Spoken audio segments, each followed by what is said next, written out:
প্রধান জনাব ওয়াকিরুজ্জামান গতকাল কিছু কথা বলেছেন কিছু সেনা সদস্যের একটা জমায়েতে। তার এই বক্তব্যকে নানা রকমভাবে ব্যাখ্যা অনেকেই করবেন এবং এর মধ্যে শুরু হয়ে গেছে। আমি সামাজিক মাধ্যমে দেখলাম এবং তার বক্তব্য এমন কিছু আছে যেটা দিয়ে তাকে কারো না কারো দালাল বানাতে চায়। আমরা এতদিন ধরে বিডিআর হত্যাকাণ্ড নিয়ে যা শুনেছি এগুলো সব মিথ্যা কথা শুনেছি। তাদের মতো করে তৈরি করা একটা চিত্র আমাদের সামনে তুলে ধরা হয়েছে। এখানে সত্যের কোনো ধরনের চিহ্ন রাখা হয়নি। এই পিলখানা হত্যাকাণ্ডের যে 57 জন কর্মকর্তা, আমি নাম বলবো না, এই 57 জন কর্মকর্তার ভেতরেই এই হত্যাকাণ্ডের সাথে পরিকল্পনাকারী ছিল। তো আল্লাহ কেন এরকম করেছেন সেটা আল্লাহ জানেন। আমি আমার যে অনুসন্ধানটা করেছি সেখানে মঞ্চের জিনিসটা দেখিয়েছি যে বিডিআর হত্যাকাণ্ড আসলে 57 জন অফিসারকে দিয়ে এটাই শেষ না, এটার চাইতে আরো ভয়ঙ্কর হত্যাকাণ্ড চালানো হয়েছে 3 তারিখের পরে। বর্বরতা কোনো সেনা সদস্য করে সম্পূর্ণটাই তদানীন্তন বিজেপি সদস্য দ্বারা সমর্থিত। বুঝতাম এখানে কোনো ইফ এবং বাট নাই।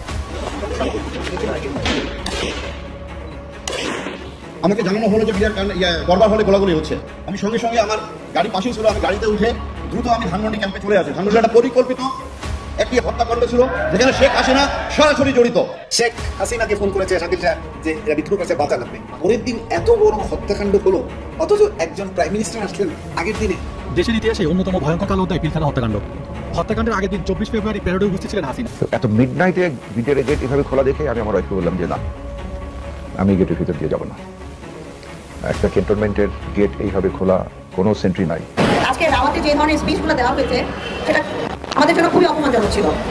এই বর্বরতা কোনো সেনা সদস্য করেনি, সম্পূর্ণটাই তদানীন্তন বিজেপি সদস্য দ্বারা সমর্থিত। বুঝতাম এখানে কোনো ইফ এবং বাট নাই। তো পিলখানাতে কখনোই সৈনিকরা এভাবে মানে সমস্ত সৈনিক মিলে হত্যাকাণ্ড ঘটাতে পারে না। আমি নিজে সবচেয়ে বড় প্রমাণ, হ্যাঁ, আমাকে ফোনে বলেছিল ইন্ডিয়ান্স, এনএসজি এবং ইন্ডিয়ান্স।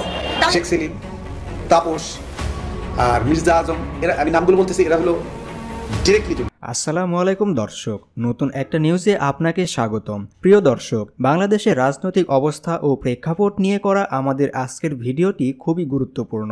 ভিডিওটি শুরু থেকে শেষ পর্যন্ত ধৈর্য সহকারে দেখে একটি লাইক দিয়ে সবাইকে শেয়ার করে দিন। আমাদের চ্যানেলে নতুন হলে চ্যানেলটি সাবস্ক্রাইব করে পাশে থাকা বেল আইকনে ক্লিক করে দিন। আপনি কোন জেলায় বসে আমাদের ভিডিওটি দেখছেন বা শুনছেন সেটি অবশ্যই কমেন্ট করে জানিয়ে দিতে ভুলবেন না। শেখ হাসিনাকে ফোন করেছে শাকিল সাহেব যে এরা বিদ্রোহ করেছে, বাঁচা লাগবে। পরের দিন এত বড় হত্যাকাণ্ড হলো, অথচ একজন প্রাইম মিনিস্টার আসলেন আগের দিনে। দেশের ইতিহাসে অন্যতম ভয়ঙ্কর কালো অধ্যায় পিলখানা হত্যাকাণ্ড।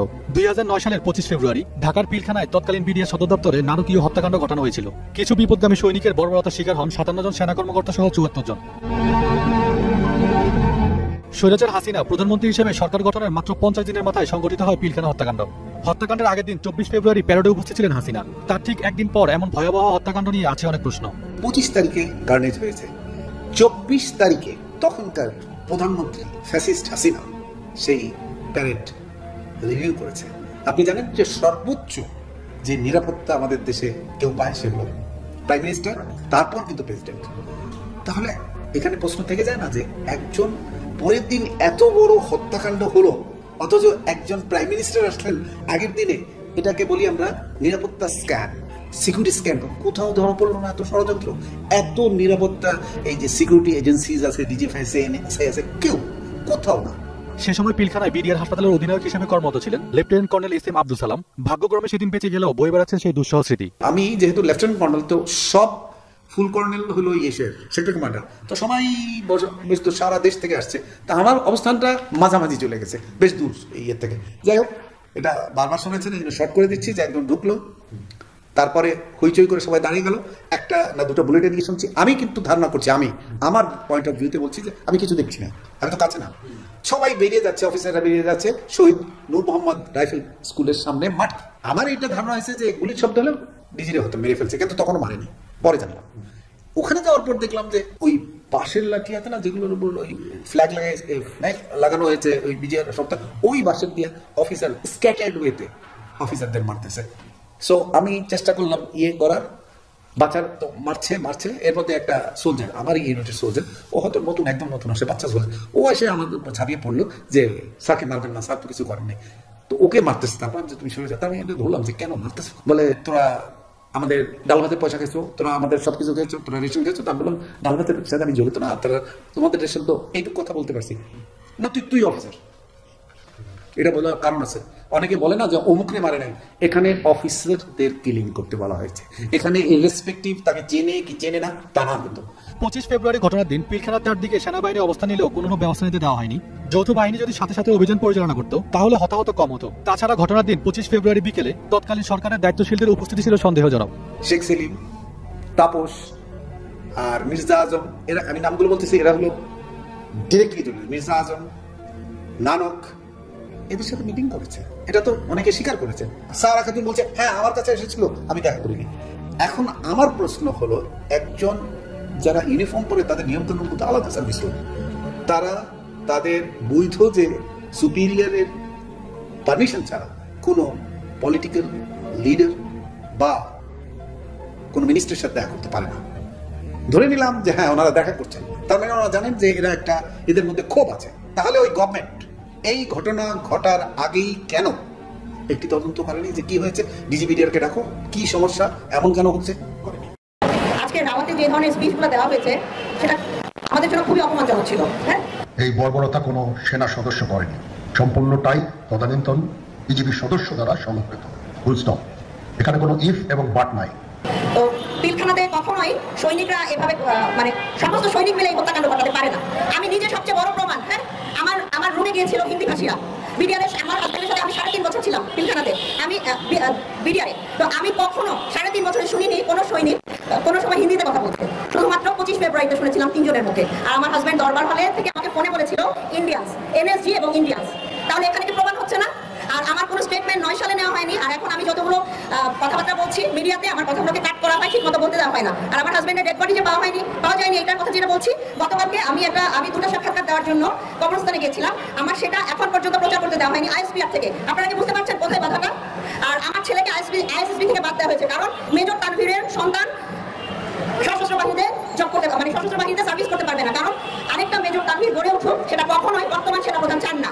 আমাদের জীবনটা সম্পূর্ণভাবে শেষ করে দেওয়া হচ্ছে। হ্যাঁ, আমাদেরকে আমরা পুরাটাই মানে নিরাপত্তাহীনভাবে আছি। আমার বাসার নিচে সবসময় লোকজন থাকে। আপনারা কি বুঝতে পারছেন যে আমরা কোথায় আছি?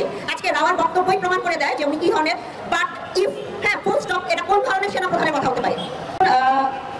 ওরা যখন কলেজ থেকে কোনো ট্যুরে যায়, ওরা ওই সময় 7-8-এ সানগ্লাস ইউজ করতো বাইরে গেলে, ক্যাডেট কলেজে তো এগুলো কখনো করতে পারে না।